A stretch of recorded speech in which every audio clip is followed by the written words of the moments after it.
MS Dhoni को दुनिया का सबसे बेस्ट फिनिशर कहा जाता है। ये बंदा कितनी भी स्ट्रेसफुल सिचुएशन में अपना कामनेस नहीं खोता। MS धोनी की एक खासियत है कि वो सबसे अच्छा परफॉर्म तब करते हैं जब वो प्रेशर में होते हैं। और ऐसा ही एक इंसिडेंट 2005 में हुआ था जो हर हिंदुस्तानी को आज भी याद है। उस मैच में हमारे इंडियन ओपनर्स सचिन और सहवाग दोनों भी जल्दी आउट हो गए थे और टारगेट बहुत बड़ा था। तब तक MS धोनी ने इंडिया के लिए बस 4 मैचेस ही खेले थे और उसमें भी उन्होंने कुछ खास परफॉर्म नहीं किया था। इसलिए सबको यह लगने लगा था कि इंडिया इस मैच को हारेगा। लेकिन इस टफ सिचुएशन में MS धोनी ने अपने करियर की सबसे बेस्ट पारी खेली और सिंगल हैंडेडली 183 रन्स बनाकर इंडिया को जीत दिला दी। और ऐसा ही एक इंसिडेंट हुआ था 2011 के वर्ल्ड कप के फाइनल मैच में, जो शायद ही किसी हिंदुस्तानी को याद ना हो। शुरुआत में ही 31 रन्स पर सहवाग और सचिन दोनों आउट हो गए। उसके बाद विराट और गंभीर ने 83 रन्स की पार्टनरशिप करके स्कोर को 114 तक पहुंचाया, पर यहां विराट आउट हो गए और विराट की इस विकेट के साथ इंडिया की सिचुएशन भी काफी स्ट्रेसफुल हो गई। और फिर एंट्री हुई MS धोनी की और 109 रन्स की पार्टनरशिप बनाकर 97 पर गौतम गंभीर भी आउट हो गए। इसके बाद धोनी ने युवराज के साथ मिलकर छक्के और चौकों के बारिश के साथ स्कोर को पहुंचाया 271 पर। अब स्ट्राइक पर थे धोनी और फैंस वेट कर रहे थे धोनी के उस विनिंग शॉट का। बॉलर ने बॉल डाला और धोनी ने अपना विनिंग शॉट खेलकर बॉल को सीधा बाउंड्री लाइन के बाहर मारा और इसी 6 के साथ इंडिया 2011 का वर्ल्ड कप जीत गया। ऐसे ही कई इंसिडेंट्स है जहां पर हमारे कैप्टन कुल धोनी ने इंडिया को संभाला है। धोनी ने अपने किसी भी डिसीजन में कभी भी कॉम्प्रोमाइज नहीं किया।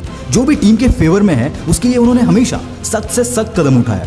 ऐसा ही एक किस्सा है जब धोनी इंडिया के कैप्टन बने थे। उस वक्त कई प्लेयर्स ऐसे थे जो धोनी से सीनियर थे, जिनकी फिटनेस उतनी सही नहीं थी और उसी वजह से वो फील्डिंग भी अच्छे से नहीं कर पा रहे थे।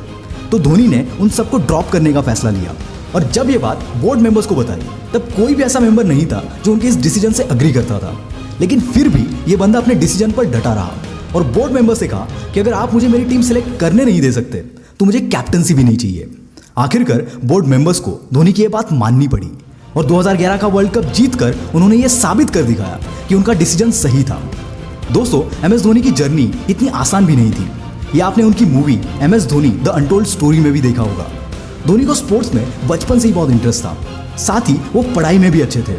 एक वक्त तो ऐसा भी था जब धोनी फुटबॉल और क्रिकेट दोनों की डिस्ट्रिक्ट टीम में खेल रहे थे और दोनों जगह पर काफी अच्छा परफॉर्म भी कर रहे थे। वक्त के साथ MS क्रिकेट के लिए बहुत ज्यादा सीरियस हो गए और दिन रात अपने परफॉर्मेंस को इंप्रूव करने के लिए मेहनत करने लगे और धीरे धीरे इनका परफॉर्मेंस बेहतर से और बेहतर होता चला गया। धोनी के बेहतरीन परफॉर्मेंस की वजह से उन्हें वीनू मानकर ट्रॉफी के लिए चुना गया। वहां उन्होंने बहुत तगड़ा परफॉर्म किया और उसके बाद धोनी अंडर-19 स्टेट टीम के रेगुलर प्लेयर बन गए। लेकिन इनकी जिंदगी में टर्निंग पॉइंट तब आया जब इतनी मेहनत के बावजूद धोनी अंडर-19 वर्ल्ड कप के लिए सिलेक्ट नहीं हो पाए और यहां से शुरू हुआ धोनी का एक्चुअल स्ट्रगल पीरियड। अपने पिता के कहने पर उन्हें रेलवेज में टिकट कलेक्टर की जॉब भी करनी पड़ी, जहां उन्हें दिन भर काम और फिर प्रैक्टिस करनी पड़ती थी।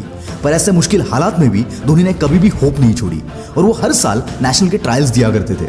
लेकिन बदकिस्मती से वो हर बार सिलेक्ट नहीं हो पाते थे। ये स्ट्रगल 3 साल तक ऐसे ही चलता रहा। पर कहते हैं ना, कामयाबी तब तक तुम्हारे सामने नहीं झुकती जब तक उसे पाने के लिए तुम्हारे अंदर वो जिद नहीं आ जाती। और फिर धोनी ने डिसीजन लिया कि वो टिकट कलेक्टर की जॉब छोड़कर अपना सारा फोकस नेशनल्स के टीम में सिलेक्ट होने पर लगाएंगे। और धोनी ने ये डिसीजन लेकर उसे सही साबित कर दिखाया और उसके बाद 1 साल के अंदर ही धोनी इंडियन क्रिकेट टीम में सिलेक्ट हो गए थे। पर यहाँ भी इनका स्ट्रगल खत्म नहीं हुआ। अपने पहले 4 इंटरनेशनल मैचेस में धोनी का टोटल स्कोर था 22 रन्स। इसके बाद उन्हें यह भी पता नहीं था कि उन्हें अगले मैच में चांस मिलेगा भी या नहीं और तब तक उन्हें कोई जानता भी नहीं था। पर पाकिस्तान के खिलाफ अपने 5वें इंटरनेशनल मैच में नॉट आउट 183 रन्स बनाकर दुनिया को इस बंदे ने पहचान करा दी कि धोनी कौन है। एक सक्सेसफुल क्रिकेटर होने के साथ साथ धोनी एक सक्सेसफुल कैप्टन भी है। आज MS धोनी इंडिया के सबसे बड़े सेलिब्रिटीज में से एक है। वो 100 से भी ज्यादा ब्रांड्स के ब्रांड एम्बेसडर भी रह चुके हैं। धोनी के ब्रांड वैल्यू का अंदाज आप इसी बात से लगा सकते हैं कि एक ब्रांड के एंडोर्समेंट के लिए धोनी 14 करोड़ रुपए चार्ज करते हैं।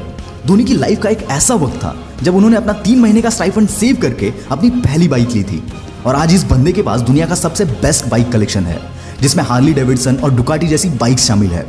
दोस्तों, विदाउट एनी गॉडफादर अगर ये बंदा कर सकता है तो ऐसी कोई मुश्किल नहीं जो तुम्हें रोक सके।